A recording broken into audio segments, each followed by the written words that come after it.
Hello everyone, welcome to Dialogue between Chinese and English Classics. I'm Professor 10 Pu from the College of Foreign Studies at Jinan University. And I am James, a guest teacher in the College of Foreign Studies at Jinan University. In the following 3 parts, we will talk about Chinese-American poet Marilyn Chen and classical Chinese poetry. And the topics we are going to deal with are the following. Part 1, Introduction to Chinese-American Poetry. Part 2, Marilyn Chen and her poetry. Part 3, a comparative analysis of Marilyn Chen and Cai Yan's poems.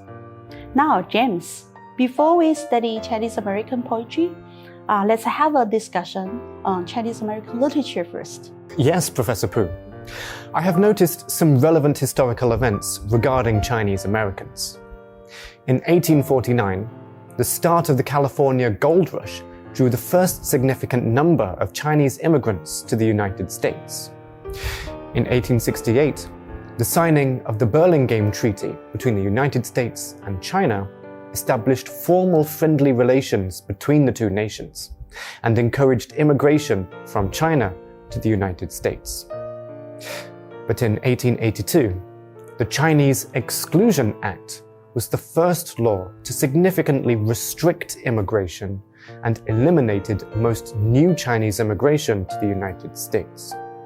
And it was not abolished until 1943, when China became the ally of the United States during World War II. Then, in 1965, the passage of the Immigration and Nationality Act eliminated the national origins quota system and extensively restructured immigration policy. So, Professor, my question is, how do these events relate to Chinese American literature? Thank you so much, James, for your research and your question. Chinese American literature is produced in the United States by writers of Chinese descent. Chinese American literature is quite a cultural product. The writing of Chinese Americans only dates back to the last years of the 19th century and the following World War II in the middle of the 20th century, experienced a notable rise that began to shape an identity of its own. That is, the genre began in the 19th century and flowered in the 20th with such authors as Shui Sen-fa, Frank Chin, Max Hong Kingston, and Amy Tan. And let me introduce you more well-known Chinese American writers and their works.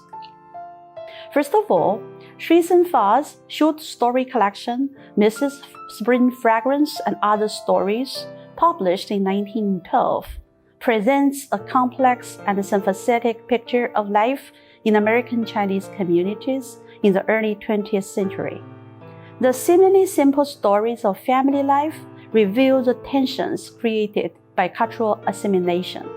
Rather than embracing any particular identity, the stories show a cosmopolitan sensitivity that embraces the motley throng of all nationalities in the streets of San Francisco's Chinatown. The first and most significant second-generation Chinese-American books are the autobiographical works of Puddy Lowe and Jet Slow Wang.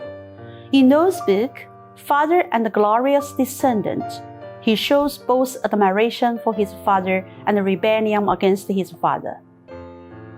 Jade Snow Wang's Fifth Chinese Daughter compares life in Chinatown with American life and tells how she chose to go to college to escape a repressive yet respected home. Both books were published by major publishers and widely read. And both books were accepted by readers as a way of getting to know America's loyal minority. Especially Jade Snow Wang's book is held up as picturing Chinese as a model minority. These autobiographical writings are thoughtful, informative, and highly entertaining. They not only portray a young Chinese American and their unique families in Chinatown of the US, but they are rich in the details that light up a world within the world of America. In 1972, The Chicken Coop Chinaman by Frank Chin was first produced in New York, and in 1974, i.e., An Anthology of Asian American Writers by Frank Chin, Jeffrey Porchang, Lawson Fossel-Inada, and Sean Wang was published. In the eyes of mid-20th century white America, i.e. was a one-dimensional cry from Asian Americans, their singular expression of all emotions. It signified and perpetuated the idea of Asian Americans as inscrutable, foreign, self-hating, undesirable, and obedient. In this anthology, first published in 1974, Frank Chin, Jeffrey Chang, Lawson Inada, and Sean Wang reclaimed that shout, outlining the history of Asian American literature and boldly drawing the boundaries for what was truly Asian American and what was white puppetry. Showcasing 14 uncompromising works from authors such as Carlos Bluson and John Okada, the editors introduced readers to a variety of daring voices. Thank you so much for your detailed introduction to Chinese American literature, Professor Pu. In terms of Chinese American writers, I only know Maxine Hong Kingston and Amy Tan. I have read Maxine Hong Kingston's The Woman Warrior from 1976 and Amy Tan's The Joy Luck Club from 1989. People know Amy Tan better, as Joy Luck Club has been adapted into a movie and it has gained a warm reception from the audience. Exactly. Maxine Hong Kingston and Amy Tan have contributed the most to the scholarship and the popularity of Chinese American literature, with The Woman Warrior as a powerhouse, and it is by far the most read and studied of all books by a Chinese American. With this best-selling book, Kingston created an entirely new form, an exhilarating blend of autobiography and mythology, of world and self, of hot rage and cool analysis. First published in 1976, it has become a classic in its innovative portrayal of multiple and intersecting identities: immigrant, female, Chinese, and American.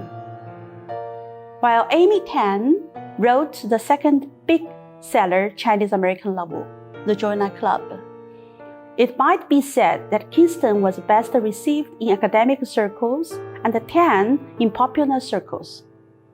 Tan is 12 years younger than Kingston, and her first novel appeared 13 years after The Woman Warrior in 1989. Yes.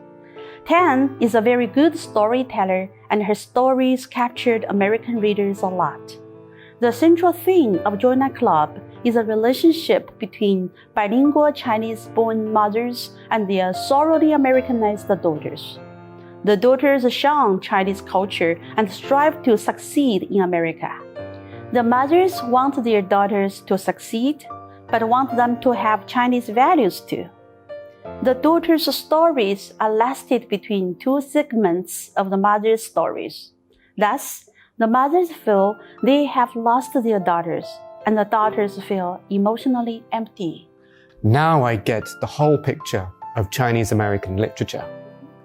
Catalyzed by the civil rights movements of the 1960s and inspired by women's liberation movements in the 1970s, Chinese American literature has since produced works that have caught the attention of the mainstream literary critics, who started to take serious note of this distinct voice in the expanding canon of American literary writing, now called Asian American literature.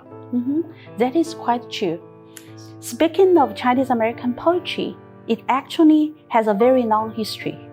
The earliest Chinese American poetry, island poetry, and Songs of Golden Mountain communicate the plight and the sufferings of early Chinese immigrants to America.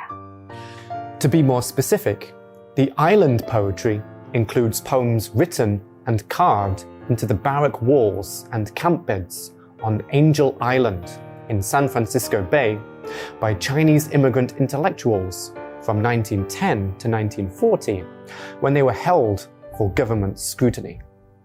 It records the expressions of the immigrants' feelings, The Songs of Golden Mountain reflects the social life and thoughts and emotions of early Chinese immigrants.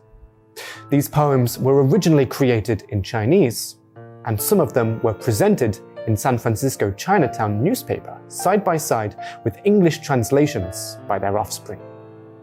You know it quite well, James. The island poetry is a document of life traces as well as the immigrants' quest for significance of life when they were in the despair of wandering. The Chinese-American scholar and poet Wang Xinchu once commented that the island poetry cannot enter the list of top works under today's standard, but it is still an irreplaceable foundation stone of early Chinese-American literature. And in the 1960s and 70s, when the civil rights movement reached a grand scale, poems were used to cry for and extol the pride of ethnic minorities in political gatherings, and many Chinese-American poets emerged.